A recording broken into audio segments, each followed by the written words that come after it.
본문 말씀은 요한복음 6장 47절에서 59절입니다. 진실로 진실로 너희에게 이르노니 믿는 자는 영생을 가졌나니 내가 곧 생명의 떡이니라. 너희 조상들은 광야에서 만나를 먹었어도 죽었거니와 이는 하늘에서 내려오는 떡이니 사람으로 하여금 먹고 죽지 아니하게 하는 것이니라. 나는 하늘에서 내려온 살아있는 떡이니 사람이 이 떡을 먹으면 영생하리라. 내가 줄 떡은 곧 세상의 생명을 위한 내 살이니라 하시니라. 그러므로 유대인들이 서로 다투어 이르되 이 사람이 어찌 능히 자기 살을 우리에게 주어 먹게 하겠느냐. 예수께서 이르시되 내가 진실로 진실로 너희에게 이르노니 인자의 살을 먹지 아니하고 인자의 피를 마시지 아니하면 너희 속에 생명이 없느니라. 내 살을 먹고 내 피를 마시는 자는 영생을 가졌고 마지막 날에 내가 그를 다시 살리리니 내 살은 참된 양식이요 내 피는 참된 음료로다. 내 살을 먹고 내 피를 마시는 자는 내 안에 거하고 나도 그의 안에 거하나니 살아계신 아버지께서 나를 보내심에 내가 아버지로 말미암아 사는 것 같이 나를 먹는 그 사람도 나로 말미암아 살리라. 이것은 하늘에서 내려온 떡이니 조상들이 먹고도 죽은 그것과 같지 아니하여 이 떡을 먹는 자는 영원히 살리라. 이 말씀은 예수께서 가버나움 회당에서 가르치실 때에 하셨느니라. 아멘. 오늘 이 말씀과 함께 사실 요한복음 6장을 여러분이 보시면 요한복음 6장 60절을 한번 보세요. 요한복음 6장 60절을 보니까 오늘 말씀은 듣는 사람들에게 걸림돌이 됩니다. 그래서 60절에 보니까 제자 중 여럿이 듣고 말하되 이 말씀은 어렵도다 누가 들을 수 있느냐 한데 예수께서 스스로 제자들이 이 말씀에 대하여 수군거리는 줄 아시고 이르시되 이 말이 너희에게 걸림이 되느냐. 그리고 오늘 이 말씀과 더불어 결론은 어떻게 되어지냐 하면 66절입니다. 그때부터 그의 제자 중에서 많은 사람이 떠나가고 다시 그와 함께 다니지 아니하더라. 저는 오늘 이 설교를 위기 가운데 하고 있어요. 오늘 설교를 다 마치고 나서 똑같이죠. 똑같이가 아니고 똑같이 뭔 말이야? 이 교회 더 이상 못 다니겠어. 은혜가 안 돼. 걸림돌이 돼서 오늘로부터 다시는 그리스도의 보혈교회에 다니지 아니하더라. 그렇게 될 가능성이 대단히 높죠. 예수께서 설교하셨을 때 하나님의 아들이 성령이 충만한 가운데 하나님 말씀을 전하는데 거기에 지금 엄청나게 많은 사람들이 있다가 이 설교를 듣고 걸림돌이 되어서 즉 시험 들어서 다 교회를 떠났어요. 저도 모르겠습니다.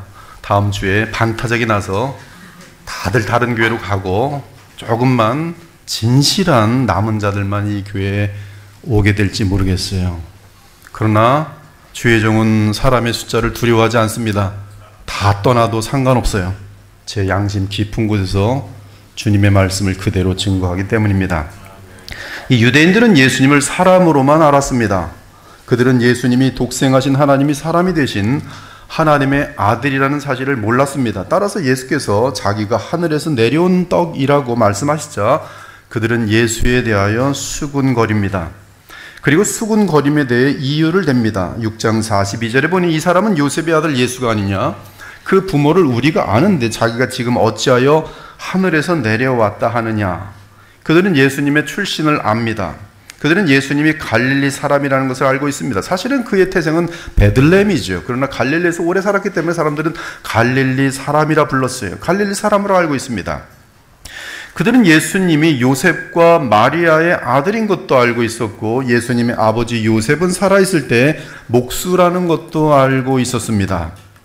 그런데 어떻게 그가 하늘에서 내려왔다고 말하고 또한 자기는 하늘의 떡이라고 말할 수 있는가? 이들은 갑자기 의심이 생기는 것이 방금 전까지만 해도 미친 듯이 벳세다에서부터 예수님을 찾아와 가버나움까지 온 이 유대인들은 예수님의 이 설교를 듣고 말씀을 듣고 미쳤나? 미친 사람 아니야? 열심히 쫓아왔는데 미친 사람 아니야?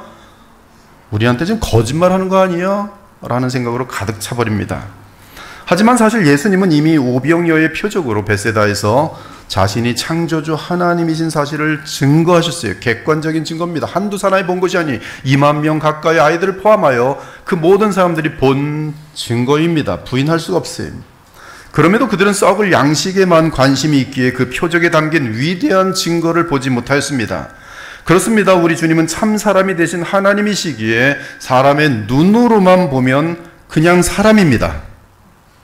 독생하신 하나님이 사람이 되어 이 땅에 오셨을 때 그를 만난 수많은 사람들은 그가 창조주라는 사실을 전혀 알지 못했습니다.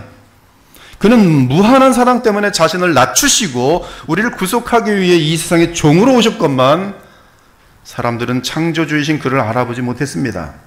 사랑 여러분, 우리는 이 구절에서 그리스도께서 이 땅에 계실 때 우리의 질고를 지시기 위해 비천한 상태에 처하신 것이 거듭나지 않은 사람들에게는 걸림돌이 되는 것을 알게 됩니다. 예수님은 매우 가난하고 비천한 사람이기에 목수의 아들이고 혼자 이 식솔들을 먹여 살렸던 아주 가난한 청년이었기에 그들은 이제 오병이어를 빼고 나면 세상적으로 보잘것없는 나사렛 예수님을 보면서 네가 하늘에서 내려온 떡이라고?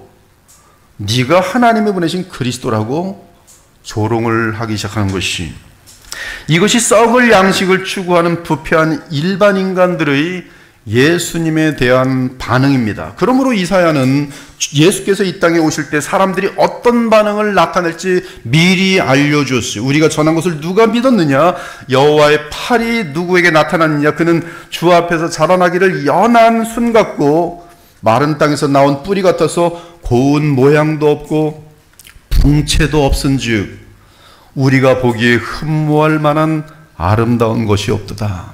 세상적으로 흠모할 만한 아름다운 것이 예수께는 아무것도 없었어요.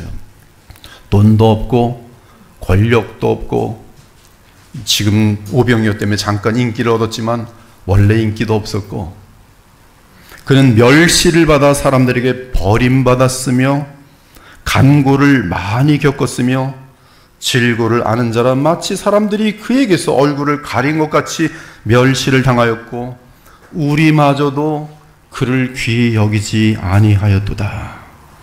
지금 이 시대도 마찬가지입니다. 십자가에 달리셨던 예수님과 그분의 십자가 복음은 썩을 것을, 세상에 썩을 것을 추구하는 자들에게 대단히 듣기 싫은 헛소리일 뿐이, 특히 십자가 복음의 대속은 이 세상을 추구하는 자들에게 가장 듣기 싫은 소리입니다. 십자가 보혈, 십자가 속량.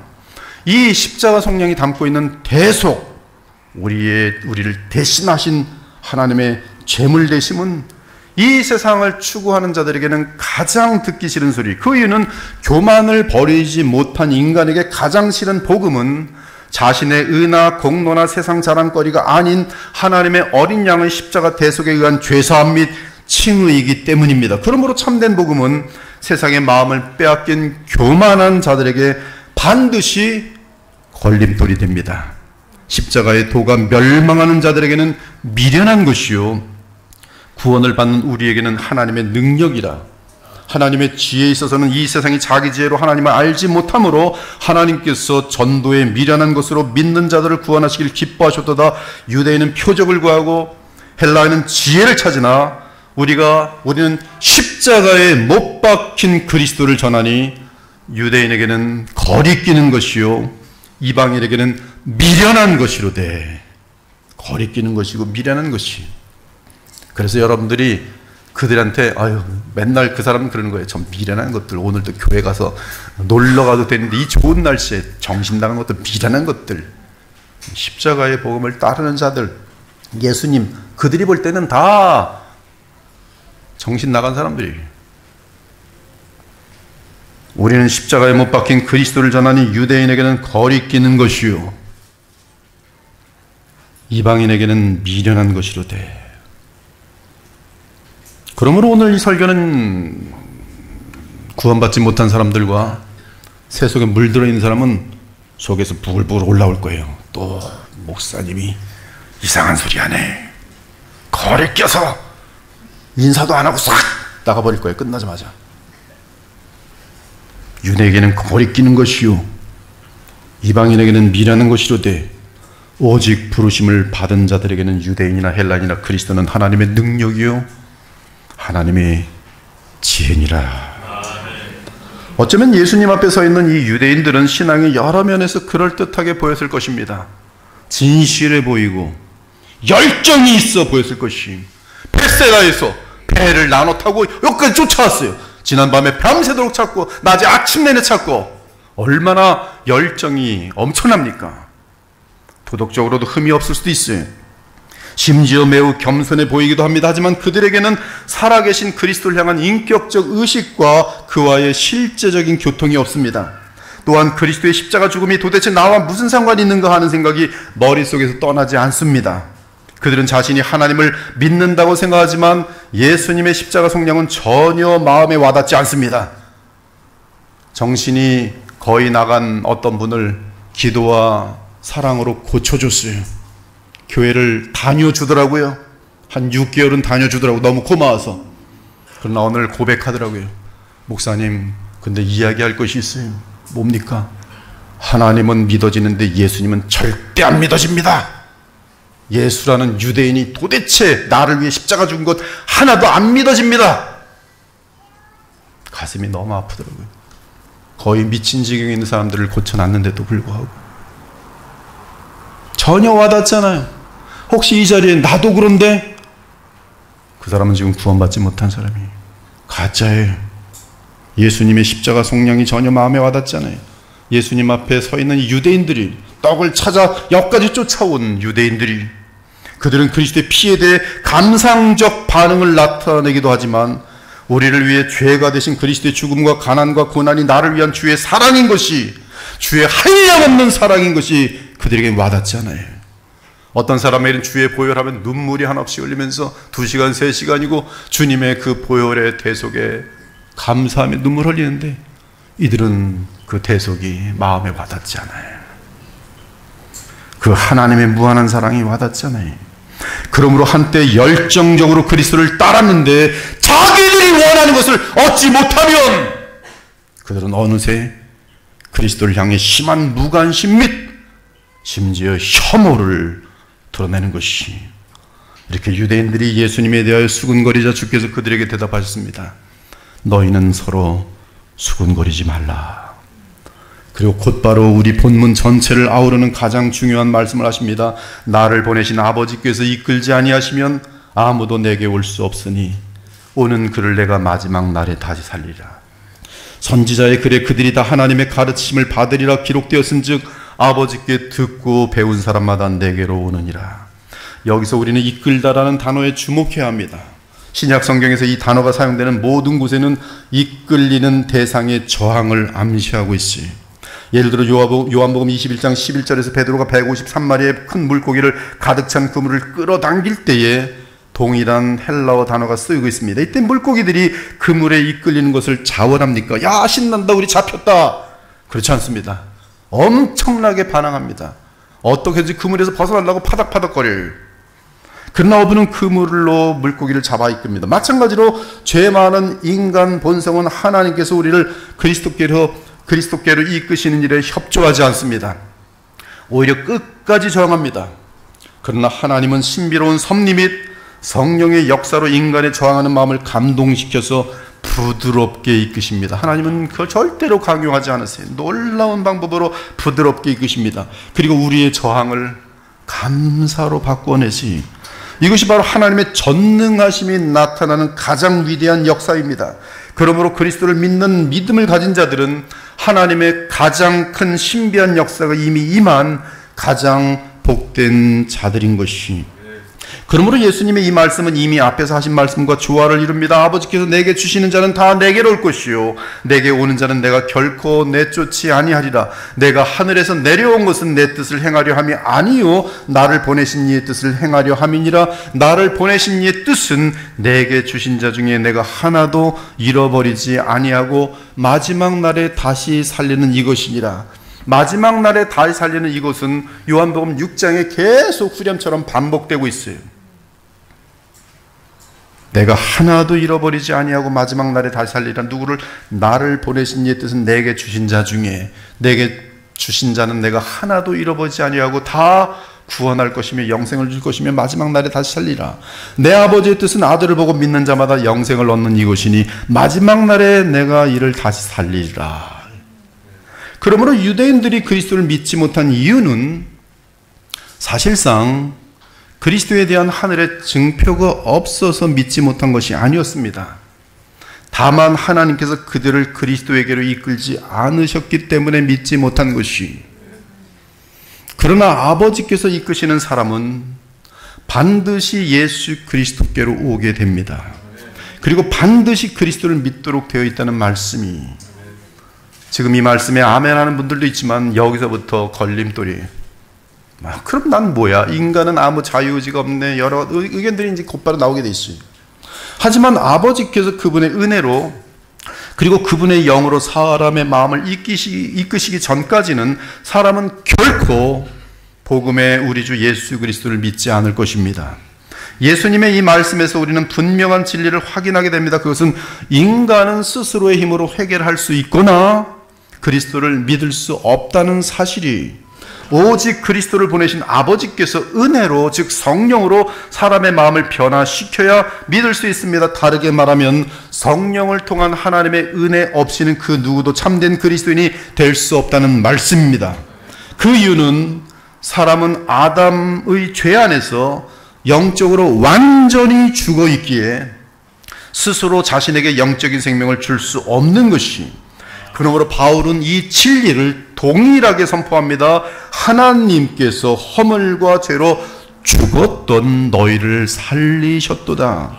그때 너희는 그 가운데서 행하여 이 세상 풍조를 따르고 공중의 권세 잡은 자를 따랐으니 곧 지금 불순종의 아들들 가운데서 역사하는 영이라. 전에는 우리도 다 그 가운데서 우리 육체 욕심을 따라 지내며 육체와 마음에 원하는 것을 하여 다른 이들과 같이 본질상 진노의 자녀이었더니 긍휼이 풍성하신 하나님이 우리를 사랑하신 그 큰 사랑을 인하여 허물로 죽은 우리를 그리스도와 함께 살리셨고 너희는 은혜로 구원을 받은 것이라.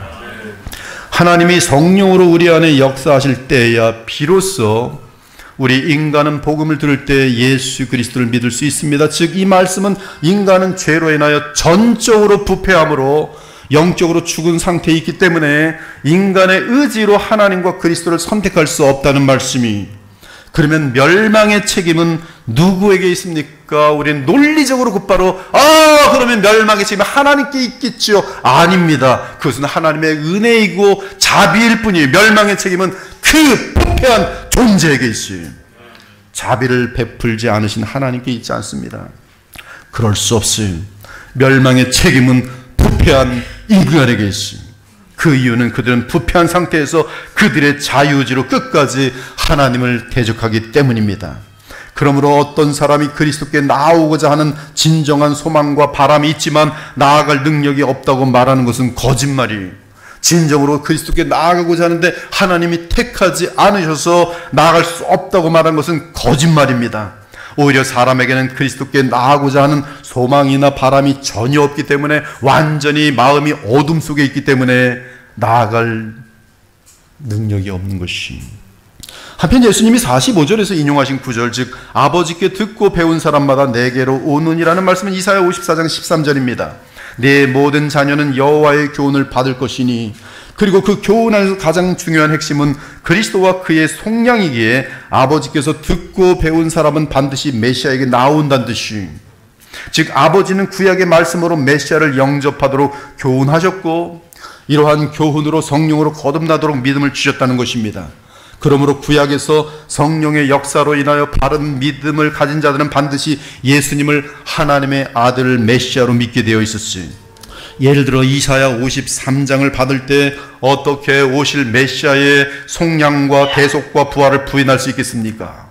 이사야 53장의 예언입니다. 그는 멸시를 받아 사람들에게 버림받았으며 간고를 많이 겪었으며 질고를 아는 자라. 그가 찔림은 우리의 허물 때문이요 그가 상함은 우리의 죄악 때문이라. 그가 징계를 받음으로 우리는 평화를 누리고 그가 채찍에 맞음으로 우리는 나음을 받았도다. 우린 다 양 같아서 그릇 행하여 각기 제 길로 갔거늘 여호와께서는 우리 모두의 죄악을 그에게 감당시키셨도다. 그는 곤욕과 신문을 당하고 끌려갔으나 그 세대 중에 누가 생각하기를 그가 살아있는 자들의 땅에서 끊어짐은 마땅히 형벌받을 내 백성의 허물 때문이라 하였으리요. 여호와께서 그에게 상함을 받게 하시기를 원하사 질고를 당하게 하셨은즉 그의 영혼을 속건 제물로 드리기에 이르렀으니. 그리고 그 이후에 이사야 53장의 묘사는 예수님의 부활 이후의 영광이, 그가 씨를 보게 되며 그의 날은 영원할 것이요 또 그의 손으로 여호와께서 기뻐하시는 뜻을 성취하리로다. 그가 자기의 영혼에 수고한 것을 보고 만족히 여길 것이며 그가 많은 사람의 죄를 담당하여 그들을 위하여 기도할 것이니라. 이처럼 예수께서는 자신이 사랑하시는 대상을 위해 기도하셨고 그 기도는 완전한 응답을 받고 있습니다. 사랑하는 여러분, 우리도 구원받기 전에 부패한 상태에 있던 자들이었지, 즉 절대로 예수님을 믿을 수 없는 상태에 있었고 항상 하나님의 뜻과 반대로만 행하던 자들이었지. 하지만 하나님은 그러한 부패한 우리를 먼저 사랑하셔서 그리스도 안에서 구원하셔서 믿음을 주셨습니다. 이때 믿음과 함께 구원받은 자들이 깨닫는 것이 있으니 바로 인간의 전적 부패. 어찌 나 같은 사람을 구원하셨습니까? 오직 하나님의 은혜일 뿐이에요. 성령으로 거듭난 사람은 자신이 얼마나 부패한 사람인지 너무나 확실하게 인식하게 됩니다. 자신에게 얼마나 죄성이 가득하고 얼마나 평생의 죄가 많은지 인정하며 또한 하나님을 향하여 얼마나 무례하게 행동했고 얼마나 반항적이었고 얼마나 악독하고 거만했는지를 알게 되면서 주 하나님 앞에서 끝없이 머리를 조아리며 한없이 죄송합니다, 그때 몰랐습니다, 죽을 죄인입니다 기도하게 되는 것이, 여러분은 과거의 삶을 돌아보면서 무슨 기도가 나오는지 모르겠지만 저는 회개의 기도밖에 없어요. 하나님 몰랐습니다, 죄송합니다. 그럼에도 복음의 능력으로 이 자리까지 오게 하시니 오직 주의 은혜입니다. 그러나 과거를 돌아보면 죄송합니다, 잘못했습니다. 바로 이것이 성경이 말하는 회개, 즉 자신의 전적 부패를 근본적으로 이해하고 인정하는 것이, 따라서 거듭난 자는 그리스도를 믿고 의지하는 상태에서 그 은혜가 얼마나 큰지를 알게 되면서 더욱 은혜 가운데 있기 위해 더욱 주를 의지하면서 구원의 목적이 이루어지기를 바라고 하나님의 영원한 약속을 소망하게 되는 것이, 우리가 아직 연약할 때의 기약대로 그리스도께서 경건하지 않은 자를 위하여 죽으셨도다. 우리가 아직 죄인 되었을 때 그리스도께서 우리를 위하여 죽으심으로 하나님께서 우리에 대한 자기의 사랑을 확증하셨느니라. 곧 우리가 원수 되었을 때 그의 아들의 죽으심으로 말미암아 하나님과 화목하게 되었은즉 화목하게 된 자로서는 더욱 그의 살아나심으로 말미암아 구원을 받을 것이니라. 그러므로 소망이 우리를 부끄럽게 하지 아니하면 우리에게 주신 성령으로 말미암아 하나님의 사랑이 우리 마음에 부은 바 됨이라. 하지만 인간의 전적 부패에 대한 이해와 인정은 거듭나지 않은 자연인에게는 전혀 와닿지 않습니다. 그들은 이렇게 생각을 해요. 내가 무슨 죄가 있냐? 왜 나보고 지옥 들어간다고 오늘 목사님 또 설교를 하는 거야? 내가 무슨 죄가 있어? 나같이 착한 사람이 어딨어? 10계명에서 이들은 하나님과의 관계 5개의 계명은 다 빵점인데도 불구하고 자기들은 의로운 거예요. 그러므로 그들은 결코 성경이 말하는 참된 회개에 이르지 못합니다. 그 이유는 그 안에 교만함과 자기의가 항상 가득하기 때문이, 이처럼 자연인에게는 하나님을 미워하거나 무관심한 마음만 있습니다. 그리스도에 대하여 결코 믿음을 가질 수 없는 부패한 마음만 있는 것이, 기록된 바 의인은 없나니 하나도 없으며 깨닫는 자도 없고 하나님을 찾는 자도 없고 다 치우쳐 무익하게 되고 누구에게? 하나님께 선을 행하는 자는 없나니 하나도 없도다. 평강의 길을 알지 못하였고 그들의 눈앞에는 하나님을 경외함, 하나님을 두려워함이 없느니라. 하나님을 두려워하지 않기 때문에 지금 이렇게들 까부는 거예요. 마음껏 죄를 짓고 마음껏 음란한 생활을 하고 그러고서 천국을 간다고요? 어림없는 것이. 그러고서도 하나님의 심판이 없을 것이라고요? 그건 스스로 속는 거예요. 그러했던 우리를 하나님께서 먼저 찾아오셔서 우리를 그리스도께로 이끄셨어요. 그리고 그리스도의 십자가 속량 및 부활하여 살아계신 영원한 중보자 예수님을 알고 믿고 연합하게 하셨습니다. 그것이 아버지의 뜻이었어요. 그러므로 예수님은 내 아버지의 뜻은 아들을 보고 믿는 자마다 영생을 얻는 이것이니 마지막 날에 내가 그를 다시 살리라고 하신 것이. 혹시 지금 이 말씀을 듣고 나는 택함받지 못한 사람이구나 하는 사람은 참으로 택함받지 못한 사람일 것이. 그리고 예수를 믿지 않는 것은 결국 그 사람 자신의 부패와 잘못으로 판명될 것입니다. 따라서 생명을 얻기 위해 그리스도께 나오지 않았기에 십자가 속량에 의한 죄사함을 얻지 못할 것이고, 이에 그의 죄는 그의 머리에 있을 것이며 그리스도의 완전한 의를 선물로 전가하지 못했기에 영생 및 천국을 기업으로 얻지 못하고 그 대신 영원한 파멸과 어둠 속에 떨어지게 될 것이.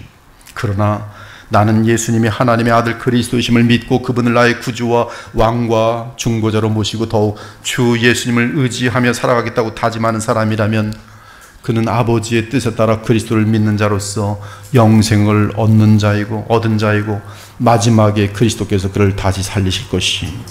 이처럼 예수님의 말씀 및 성경 전체가 구원에 관한 하나님의 주권을 선포하는 것과 더불어 하나님과 그리스도를 믿지 않음에 대한 인간의 책임에 대해 알려주고 있습니다. 그러므로 누구든지 복음을 듣고 그리스도를 믿고 의지한다면 그는 아버지께 이끌림을 받아 예수 그리스도를 믿고 영생을 얻은 주의 자녀인 것이. 목사님, 저 오늘 영생 얻고 싶습니다. 그러면 간단합니다. 예수 그리스도를 내 마음속에 영접하고, 주님, 저는 죄인입니다. 교만하였습니다. 내 멋대로 살아왔습니다. 그러나 이제부터 주님과 함께 동행하겠습니다. 이는 바로 하나님의 이끌림을 받아서 구원받는 순간이 되는 것이.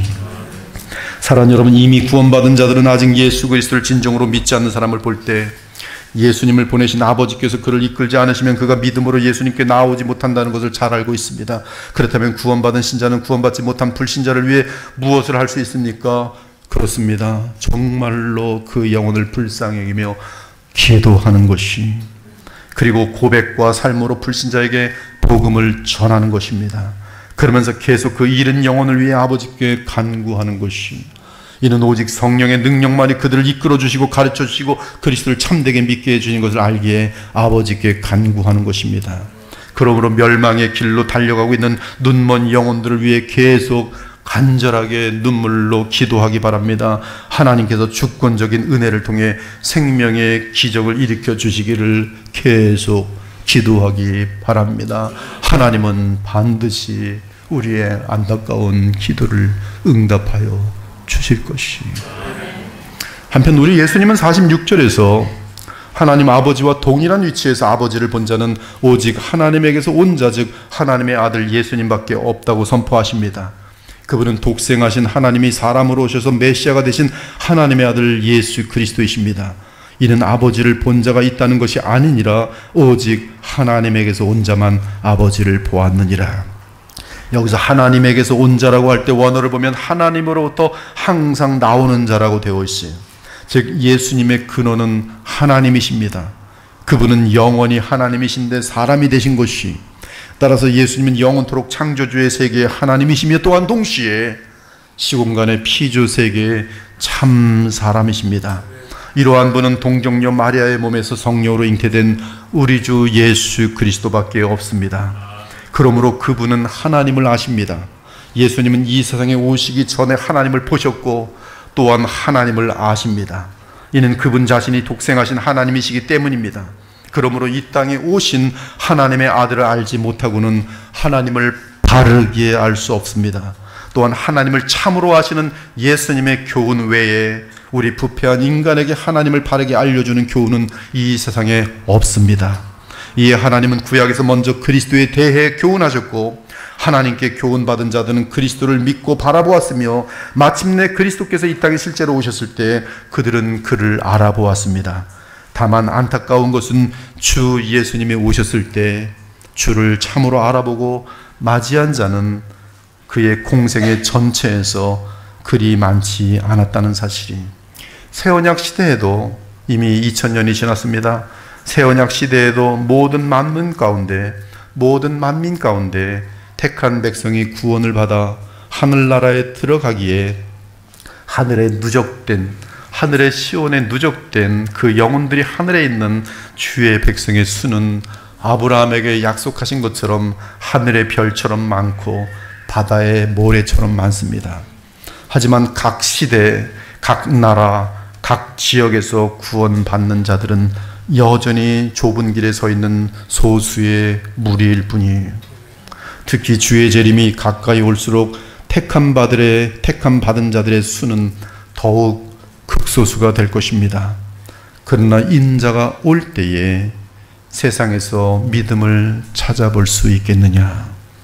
그리고 다시 한번 우리 주 예수님은 47절에 보니 진실로를 2번 사용하셔서 너무나 중요한 진리를 선언하십니다.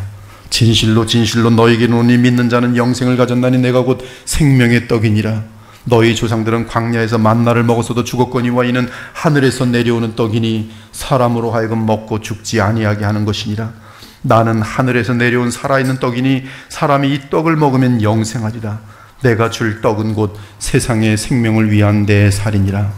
예수님은 자신이 세상의 생명을 위한 내 살이라고 하십니다. 지금 이 부분부터 이 유대인들이 노골적으로 걸림돌이 되는 내용이에요. 지금부터가 여러분들 가운데 걸림돌이 되는 내용이에요. 걸림돌이 되지 않기를 하나님께 간구합니다. 예수님은 자신이 세상의 생명을 위한 내 살이라고 말씀하셨어요. 여기서 세상은 그리스도의 속량이 유대인뿐만 아니라 모든 사람을 위한 것이라고 말씀하신 것입니다. 이때 모든은 만민 가운데 거하는 모든 택함 받은 사람들을 말합니다. 또한 우리 주님의 희생은 인종이나 국적에 관계없이 모든 사람을 위한 희생인 것을 알려줍니다. 즉 그리스도의 십자가 대속은 모든 종족과 방언과 나라의 모든 종류의 사람들 가운데 택함 받은 자들을 위한 것입니다. 또한 예수님은 믿는 자는 영생을 가졌나니 내가 곧 생명의 떡이라고 말씀하십니다. 그러면서 그는 구약시대 광야에서 먹었던 하늘의 양식인 만나의 한계를 상기시켜 줍니다. 하늘에서 내려온 신기한 하늘의 떡인 만나로 유대인들은 잠시 동안 이 땅의 삶을 유지하였습니다. 하지만 그 떡만 먹은 사람은 결코 죽음을 이기지 못하였습니다. 그러므로 모세를 통해 받은 만나는 영생에 아무런 도움을 주지 못합니다. 그러나 하늘에서 친히 내려오는 떡이신 예수님은 생명을 주는 떡입니다. 영생을 주는 떡입니다. 그러므로 누구든지 그에게 나오면 살아있는 떡을 먹게 되면서 영원히 죽지 않게 됩니다. 이 말씀의 의미는 영원한 죽음 곧 지옥 심판을 받지 않을 것이란 뜻이, 그 대신 영생을 얻게 될 것입니다. 물론 신자들은 육체적으로는 한동안 죽을지라도 실제로는 예수를 믿는 그 순간부터 하나님과 교통하며 영원히 하나님 앞에서 살게 되는 것이, 그래서 신자의 죽음을 성경은 잔다라고 표현합니다. 그러므로 장차 주의 재림 때에 신자는 육체로도 다시 살아나 영육간에 영원히 살게 될 것입니다. 그런데 예수님은 갑자기 매우 특이한 말씀을 하십니다. 이 말씀은 복음의 핵심입니다. 반면에 귀 없는 자들은 듣지 못하는 내용이에요. 아무리 1000번 만번 들어도 몰라. 여러분 교회 벌써 10년 다니는데 복음 모르는 사람 여전히 몰라요. 그리고 아무런 변화가 없어요. 자기는 근데 교회를 다녀요. 이 내용은 복음 중에 복음의 핵이에요. 핵. 근데 이 핵을 터뜨리자 다 떠났어요. 뭔 소리야? 그것은 예수께서 자신의 살과 피에 대한 말씀이 6장 51절 53절입니다. 내가 줄 떡은 곧 세상의 생명을 위한 내 살이니라. 내 살. 내가 진실로 너에게 이르노니 인자의 살을 먹지 아니하고 인자의 피를 마시지 아니하면 너희 속에 생명이 없느니라. 인자의 살과 피를 먹고 마시지 않으면 영생이 없습니다. 엄중한 이야기예요. 그러면 이 의미가 무엇인지를 정확하게 붙들 수 있어야 돼요. 내가 진실로 진실로 너에게 노니 인자의 살을 먹지 아니하고 인자의 피를 마시지 아니하면 너희 속에 생명이 없느니라. 이 상태로 죽으면 지옥이 스스로 죗값을 영원히 치러야 되는 상태가 돼요. 그러면서 결론적으로 내 살을 먹고 내 피를 마시는 자는 영생을 가졌고 마지막 날에 내가 그를 다시 살리리니 내 삶은 참된 양식이요 내 피는 참된 음료로다. 내 살을 먹고 내 피를 마시는 자는 내 안에 거하고 나도 그의 안에 거하나니 살아계신 아버지께서 나를 보내시며 내가 아버지께로 말미암아 사는 것 같이 나를 먹는 그 사람도 나로 말미암아 살리라. 이 떡을 먹는 자는 영원히 살리라. 사랑하는 여러분, 혹시 지금까지 좀 졸았어도 지금부터 깨셔서 영생을 얻었으면 좋겠어요. 주님의 이 말씀은 우리가 성만찬을 거행할 때 늘 인용하는 구절입니다. 물론 본문의 장면은 주께서 제자들 앞에서 성만찬을 제정하시는 장면은 아닙니다. 본문은 썩을 양식을 위하여 미친 듯이 주님을 따라온 유대인들 앞에서 하신 말씀입니다. 하지만 이 말씀은 놀랍게도 성만찬 예식과 맞물려 있어요. 성만찬 제정은 곧 예수님이 십자가에 달려서 돌아가시기 직전에 하신 것이 6월절 그날에 하신 것입니다. 어린 양으로서 이 죽게 될 어린 양으로서 제정하신 것이 6월절 만찬이었어요. 성만찬이었어요. 그들이 먹을 때 예수께서 떡을 가지사 축복하시고 떼어 제자들에게 주시며 이르시되 받아 먹으라 이것은 내 몸이니라 하시고 또 잔을 가지사 감사 기도하시고 그들에게 주시며 이르시되 너희가 다 이것을 마시라 이것은 죄사함을 얻게 하려고 많은 사람을 위하여 흘리는 바 나의 피 곧 언약의 피니라.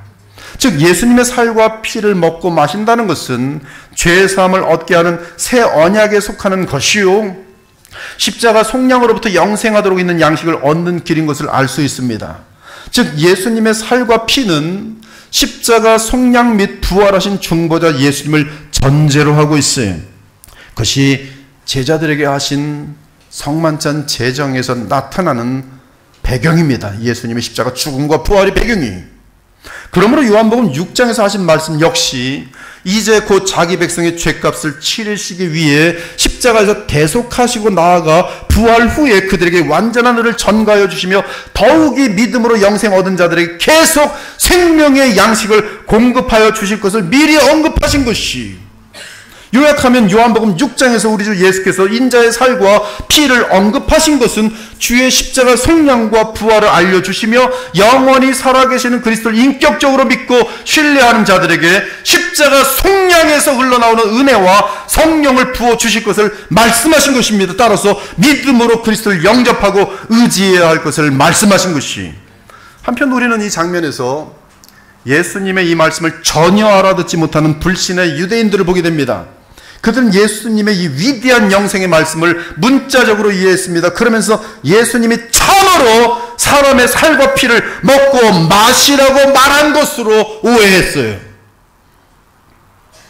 즉 예수님이 우리 모두가 식인종처럼 사람의 살과 피를 먹자고 말한 것으로 오해했습니다. 그래서 52절에 보니 그러므로 유대인들이 서로 다투어 이르되 이 사람이 어찌 능히 자기 살을 우리에게 주어 먹게 하겠느냐. 예수님 말씀을 듣고 그렇게 이해할 사람은 여러분이 없을 거라고 생각할 거예요. 이 유대인 바보 같은 것도 뭔 소리 하는 거야. 예수님이 설령 무슨 사람의 살을 먹고 사람의 피를 마시자고 얘기했겠어. 그러나 일단 유대인들은 그렇게 이해했어요. 그러나 이 시대에 어마어마한 거대한 기독교라고 불리는 가톨릭이 이들과 정확히 같은 믿음을 갖고 있는 걸 알고 계십니까? 그렇다면 그들에게는 영생이 없는 것이. 아이러니한 것은 가톨릭 신자들은 실제로 자기들이 예수님의 살을 먹는다고 믿습니다. 먹어야만 산다고 믿고 있어요. 근데 그들이 먹는 것은 예수님의 살이에요. 진짜 살. 정성스럽게 준비된 무교 전병을 사제가 손으로 높이 들고 This is my body, 이것은 내 몸이라 하고 축성하면 그 전병이 실제로 예수님의 살로 변한다고 믿습니다. 이것을 안 믿으면 가짜 캐톨릭이, 진짜 캐톨릭은 가장 중요한 교리, 진리는 무엇이냐면 This is the body of Christ 할 때 이 전병은 정말로 예수님의 실제 사람의 살이다 라고 믿어야 가톨릭 신자예요. 그러므로 가톨릭 신자 입에 들어온 전병은 물리적인 떡이 아니라 실제 예수님의 살이. 그들은 그렇게 믿습니다. 안 믿어지는데도 강요해서 믿어요. 예수님의 살을 내가 먹네. 예수님 아픈 살 죄송합니다 먹습니다. 예수님의 살이. 이 말은 정말로 그들은 예수님의 살을 먹는 것이, 이처럼 그들은 실제로 예수님의 살을 먹어야 하늘 양식을 먹는 것이고 그래야 구원을 받을 수 있다고 믿는 것이, 그러므로 결국 그들의 믿음은 예수님 앞에서 수군거리며 불신으로 서 있는 유대인들이 가졌던 천박한 오해에 근거한 믿음과 다를 바가 없는 것이. 하지만 예수님은 그러한 오해를 갖지 못하도록 이미 계속 뚜렷하게 말씀하십니다. 하나님께서 보내신 이를 믿는 것이 하나님의 일이니라. 나는 생명의 떡이니 내게 오는 자는 결코 줄이지 아니할 터요 나를 믿는 자는 영원히 목마르지 아니하리라. 그러나 내가 너희에게 이르기를 너희는 나를 보고도 믿지 아니하는도다. 내 아버지의 뜻은 아들을 보고 믿는 자마다 영생을 얻는 이것이니 마지막 날에 내가 이를 다시 살리리라. 진실로 진실로 너희에게 이르노니 믿는 자는 영생을 가졌나니 내가 곧 생명의 떡이니라. 즉 예수님의 말씀에 따르면 십자가에서 나를 위해 속량하시고 그 부활하사 살아계신 예수 그리스도를 영접하고 믿고 의지하는 것이 인자의 살과 피를 먹고 마시는 것이라고 알려주신 것이, 그러므로 믿음으로 예수님과 연합하는 표현이 오늘 본문에 그대로 쓰입니다. 내 살을 먹고 내 피를 마시는 자는 내 안에 거하고 나도, 살아있는 나도 그의 안에 거하나니 살아계신 아버지께서 나를 보내시면 내가 아버지로 말미암아 사는 것 같이 나를 먹는 그 사람도 나로 말미암아 살리라. 이 내용은 예수님은 포도나무요 우리는 가지라는 비유하고 동일한 내용입니다. 너희는 내가 일로 정말로 이미 깨끗하였으니 내 안에 거하라. 나도 너희 안에 거하리라. 가지가 포도나무에 붙어있지 아니하면 스스로 열매를 맺을 수 없음같이 너희가 내 안에 있지 아니면 그러하리라. 나를 가지로 변화시키고 예수님을 포도나무로 만든 다음에 연합하자, 붙자, 그 안에 거하자, 그것이겠습니까? 포도나무 속에 어떻게 거합니까 인간이? 똑같은 거예요 지금 떡과 피에 대해서도. 예수님을 하나님의 아들 그리스도로 믿고 이제부터 그분의 말씀을 배우며 온 마음을 다해 순종하기 바랍니다. 그리스도께서 죄인을 위해 죽으셨더라도 우리가 부활하셔서 살아계시는 대세상이신 그를 믿지 아니하면 그분의 십자가 속량이 우리에게 무슨 유익을 줄 수 있겠습니까? 그러한 불신자들에겐 자신이 지은 죄악들과 어리석은 결정에 대한 비참한 결과를 먹고 마시게 될 날이 찾아올 것이, 아버지께서 아들을 사랑하사 만물을 다 그의 손에 주셨으니 아들을 믿는 자에게는 영생이 있고, 아들을 믿는 자, 예수님을 믿는 자, 나를 위해 십자가에 죽으시고 부활하여 영원히 살아계시는 그 하나님의 아들을 믿는 자는 영생이 있고, 아들에게 순종하지 아니하는 자는 영생을 보지 못하고 도리어 하나님의 진노가 그 위에 머물러 있느니라. 사랑하는 여러분, 오늘 예수께서 하신 말씀 중에 복음 중에 복음의 핵은 인자의 살과 피예요. 인자, 사람의 아들, 참사람. 이것은 그리스도의 인성을 말합니다. 그것을 우리가 먹어야 영생을 얻어요. 즉 예수께서 사람으로서 이루신 십자가 속량이 우리에게 영생을 주는 유일한 하늘 양식인 것이, 그러하기에 구약 성경 전체는 사실 인자의 살과 피를 알려주기 위한 계시이며, 새 언약은 인자의 살과 피를 기반으로 하는 영원한 언약인 것이, 성경은 십자가에서 하나님께 바쳐진 인자의 살과 피를 그리스도의 속량이라고 부르고, 죽음에서 다시 살아나 영원히 살아계신 그를 하나님의 어린 양이라고 부릅니다. 내가 또 보니 보좌와 네 생물과 장로들 사이에 한 어린 양이 서 있는데, 살아계신 어린 양이 살아서 서 있는데 일찍이 죽임을 당한 것 같더라. 그에게 7뿔과 7눈이 있으니 이 눈들은 온 땅에 보내심을 받은 하나님의 7 영이더라. 그들이 새 노래를 불러 이르되 일찍이 죽임을 당하사.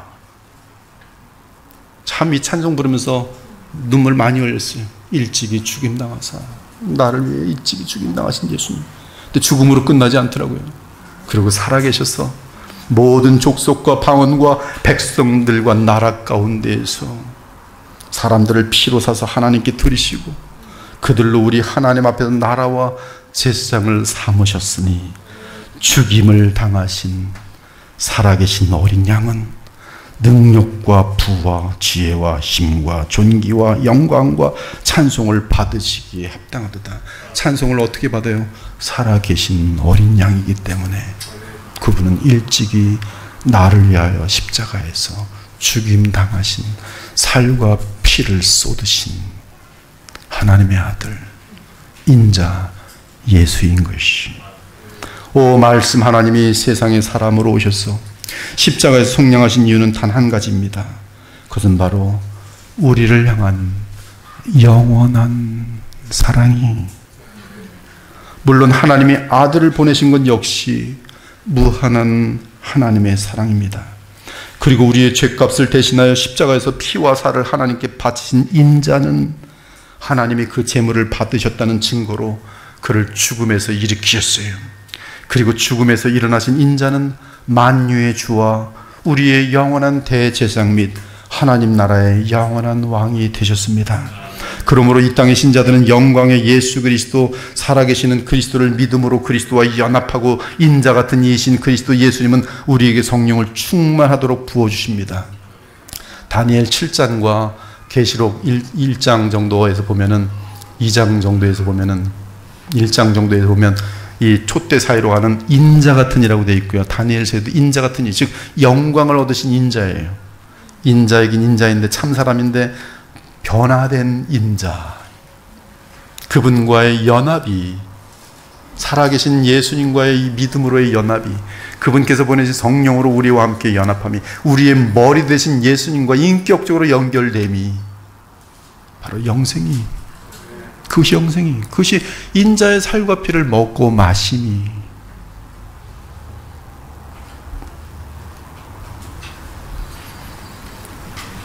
살아계시는 그리스도를 믿음으로 그리스도와 연합하고 인자 같은 이이신 그리스도 예수님은 우리에게 성령을 충만하도록 부으십니다. 이렇게 부어주신 주의 성령은 또한 우리의 부활의 보증이십니다. 예, 우리 주 예수님은 십자가를 지시기 전에 부활을 내다보시며 성만찬을 제정하셨습니다. 즉 인자의 살과 피를 먹는 자는 영생을 얻게 하셨고, 또한 그 살과 피를 계속 먹고 마심으로 그리스도의 성품을 이루어갈 수 있게 하신 것이, 이처럼 예수를 믿고 의지하게 된 자들마다 영생을 가졌고 그들은 주의 재림의 날에 반드시 부활의 영광에 이르게 될 것입니다. 그러므로 현재 믿음으로 그리스도 안에 있는 자는 주의 계명을 지키며 주를 본받습니다. 그리고 하늘의 신령한 양식을 먹고 마심으로 성령의 열매를 맺으며 사랑을 완성하여 갑니다. 그는 죄와 피 흘리기까지 싸우며 쉬지 않고 기도합니다. 나아가 주를 배울 날을 간절히 기다리기에 주의 재림을 소망하며 살아갑니다. 사랑하는 여러분, 예수님은 살아계신 아버지께서 나를 보내시며 내가 아버지로 말미암아 사는 것 같이 나를 먹는 그 사람도 나로 말미암아 살리라고 말씀하셨습니다. 이는 사람의 몸을 입고 오신 예수님은 둘째 아담으로서 그분 역시 믿음 가운데 아버지로 인하여 사십니다. 그리고 우리 신자들은 중보자 예수님, 즉 나를 위해 십자가에서 죽으시고 다시 살아나신 그분을 믿고 의지함으로 인자이신 주께서 친히 우리를 위하여 얻어내신 생명을 누리며 살아갑니다. 이 말씀을 더욱 구체적으로 말씀드리면, 신자들은 그리스도를 먹고 마심으로 그들의 새로운 정체성, 즉 새 생명을 이 땅의 삶 가운데 나타낼 수 있는 것이, 이런 의미에서 그리스도는 우리에게 생명의 떡이십니다.